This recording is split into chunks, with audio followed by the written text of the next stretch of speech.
Don't forget to like, follow, subscribe, and turn on notifications so that you will receive alerts when there are new episodes.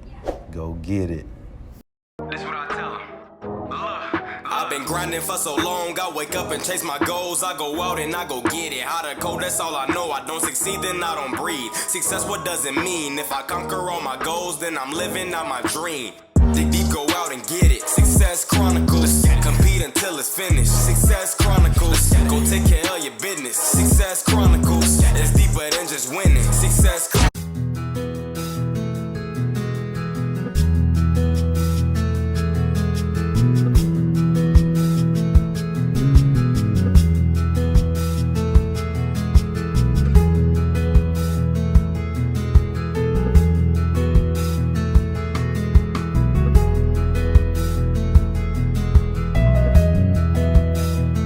Hey, what's up, everybody? This is Chip Baker coming to you with another episode of the Success Chronicles.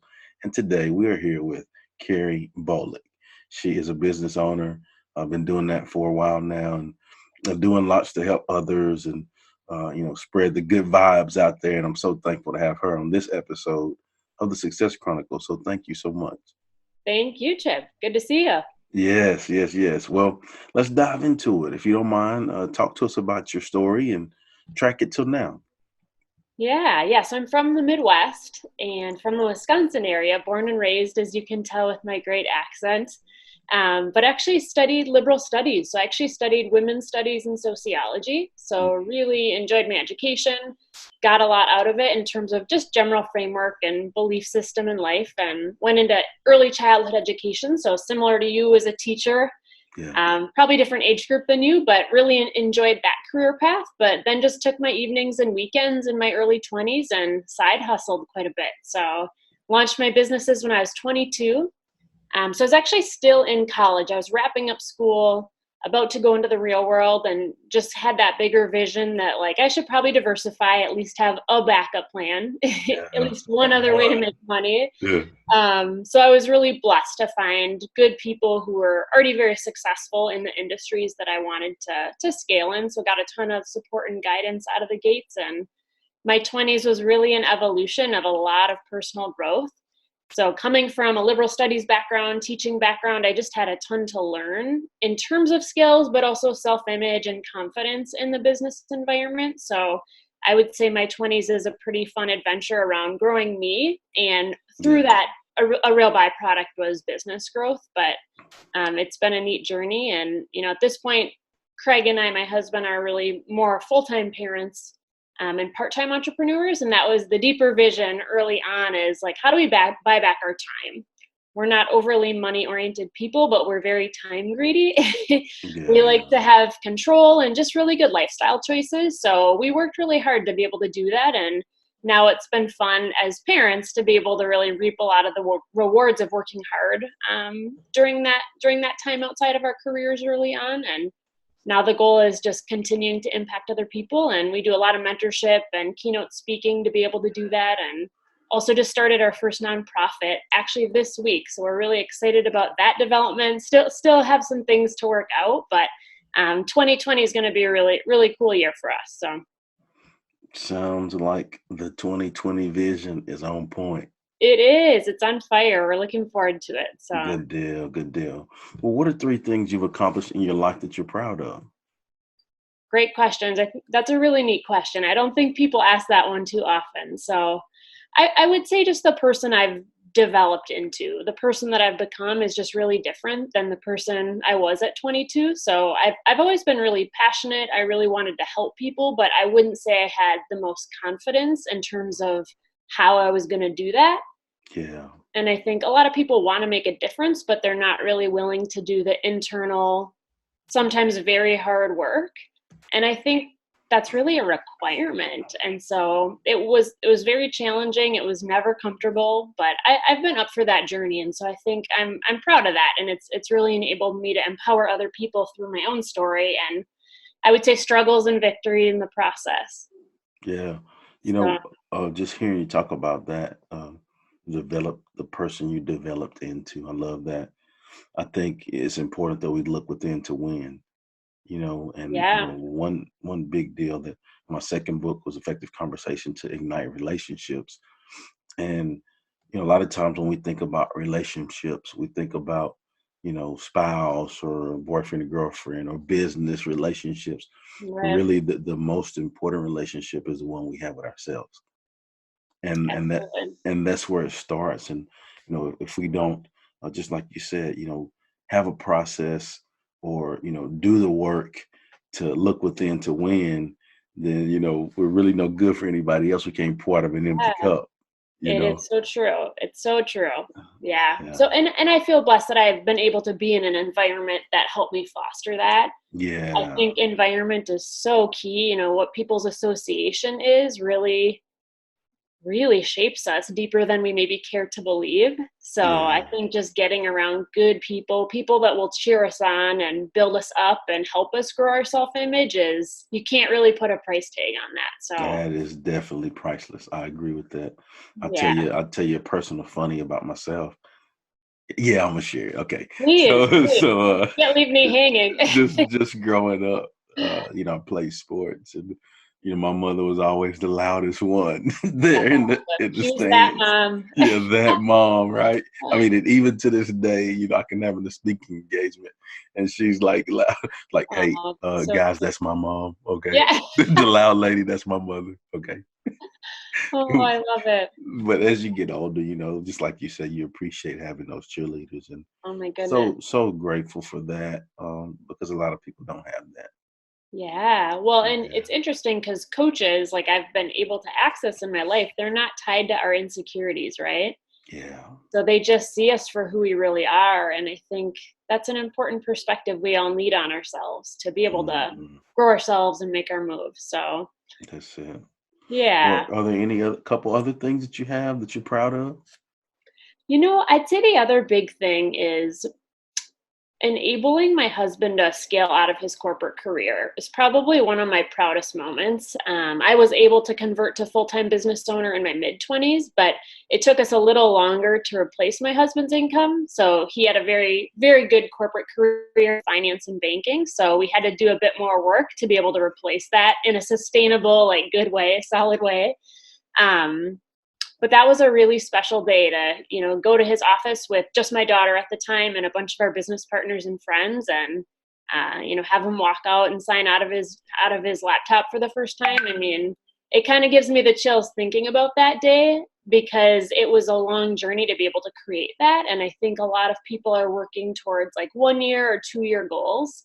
But we hustled for many, many years to be able to make that a reality. And I think that's a pretty powerful thing. I know you mentioned in an earlier conversation, like, what do I consider success? And I think we can define success in all sorts of ways, but I think it's just like true follow through on what our vision is and doing the thing for long enough to achieve whatever it was that we set out to do. And his financial independence was really kind of the number one priority for our family, so we could just have those lifestyle choices like I referenced. So Man, I love that true follow through, on your vision.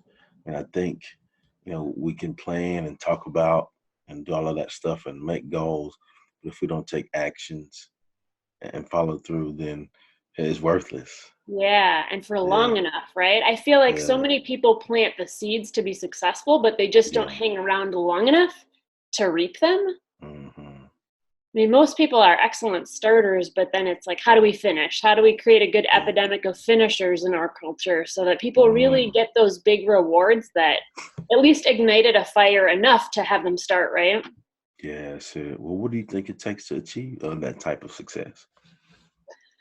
I mean, that's a lot what we coach people on. So I have a lot of Mm. thoughts on that, but I would say hustle. I The would say magic hustle H word. super important. And, in all my LinkedIn videos, I end with enjoy the grind, because I think any goal you're in the pursuit of, whatever that looks like, there's going to be a grind phase, but we all have the opportunity to be happy and joyful around it. It doesn't have to be a terrible grind. It can be a really awesome adventure. So I would say just being willing to hustle, having an emotional why, that deeper emotional reason. I mean, it would put tears in my eyes someday to want to help Craig scale out of his corporate career. I mean, it mattered that much to me. I just don't know that people look deep enough on what is going to put a fire under their butt. So I think the emotional, burning, deep desire is really critical early work for people to do, so they know why they're going to be willing to do things that they don't feel like, that they're uncomfortable with, that's super inconvenient. Because success is never ever convenient. At least for me, it's never been convenient. Maybe your success is different, but I would say that's high no, on it's the same. yeah, I feel like it's universal, right? I mentioned the support system. I think that was very high priority for us to be able to do what we've done so far, is the people that have been in our corner and really guided us. Right. And we just put the blinders on. We really did. There's tons of content, and I feel really grateful and blessed that in the 21st century we have access to so much information and content. But at a certain point, we got to put the blinders on and narrow in on who we want to follow in life. And for us personally, we were less concerned about the vehicles that we created our success and way more focused on the who, the people who had the lifestyle rewards that were also willing to coach us.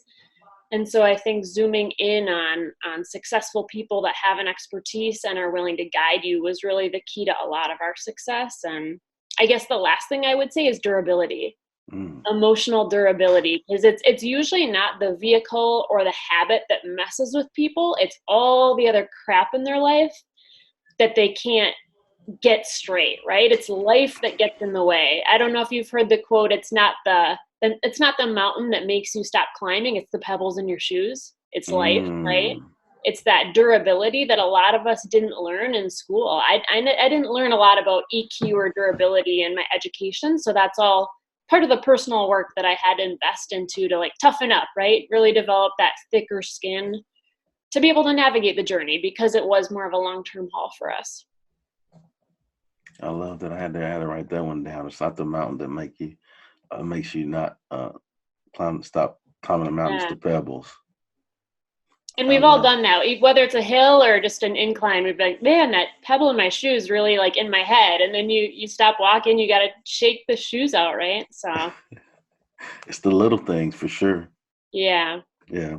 Well, before we get off, if you don't mind sharing with the audience where they can follow you and check you out and support you and show you some love of what you have going on. Yeah. So I'm on Instagram and the handle's Carrie Bohlig. And of course I'm super active on LinkedIn. I've really made that platform my home base in a lot of ways. And I'm putting out a lot of content in that regard. And we've got a couple other things that we'll release in 2020 that I can update you as we get closer to finalizing, but there'll be other ways for people to reach out and connect and get access to some of our mindset and our journey. So to stay tuned. Well, I look forward to doing a follow-up with you and helping promote what you have going on and get it out to the audience, if you don't mind.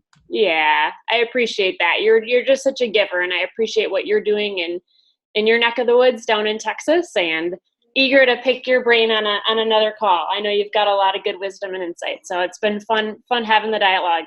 Yeah, well, thank you so much for the kind words. Just, I have a hashtag that I use, is blessed to be a blessing, and I think, just like you said, something that, emotionally catches you. I've had so many amazing people pour into me. I know the feeling of having nothing and having great people around you.